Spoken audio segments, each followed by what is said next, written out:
The UFC has been pushing Sean O'Malley as a pay-per-view star for the past 5 to 6 years, and this will be his first big title defense and will be headlining a card that is built all around him.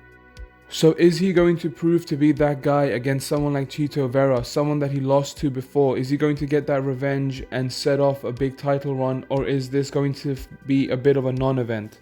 So what has actually changed since their first fight? It's important to point out that both of these guys are a better version of what they used to be.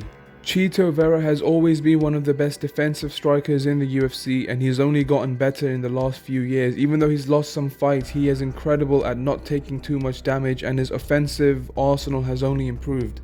Sean, on the other hand, I would argue has improved even more. He is now better at dealing with leg kicks after the famous finish from Chito Vera where everybody criticized his leg kick defense. He is better at checking kicks, catching kicks, and also landing kicks. And his boxing and his grappling have only continued to improve. His boxing was always elite, but it's even better and quicker now as seen in his last fight. Now, does that make Sean O'Malley the big favorite in this fight? I don't think so. Despite the fact that he has improved more than Chito Vera, it's important to remember that Chito Vera was actually doing better than people realized. It wasn't just a fluke kick, he was doing a very good job of pressuring him, and he was coming close to landing some big shots throughout that fight.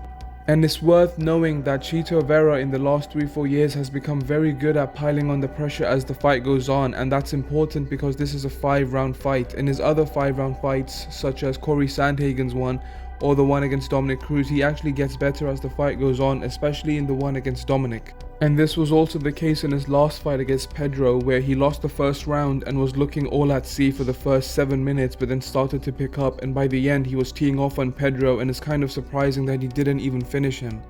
Now, the question is he likely to do this against Sean O'Malley? I'm not saying that it's impossible, but I don't think he is going to be able to have the same kind of accuracy as the fight goes on against someone like Sean O'Malley, because he has shown the inability to be able to pick up the pace against some guys like a Corey Sandhagen who give him different looks.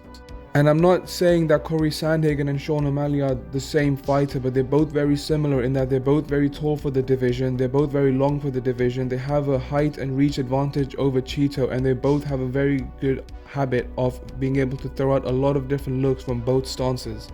And in my opinion, Sean O'Malley is actually maybe the best in all of the UFC in terms of being able to throw the exact same amount and with the exact same power from both stances. And this was exactly the reason why Aljamain Sterling was having such a hard time closing the distance and committing against him.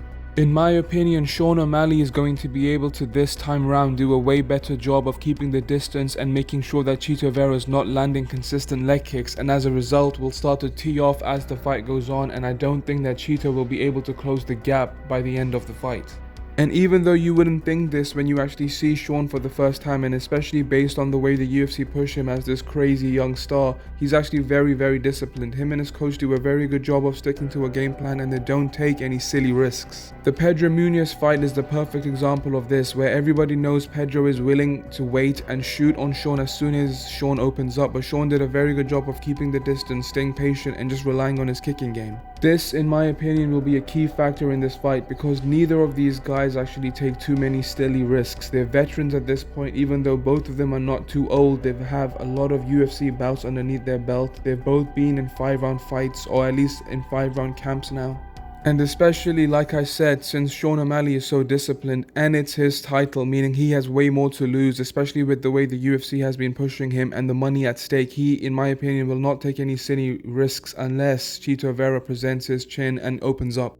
I predict a 4-1, 49-46, or maybe 48-47 decision for Sean O'Malley, unanimous decision for Sean O'Malley, and he defends his belt in what will be, in my opinion, a pretty boring fight, and a fight that some people will be upset with.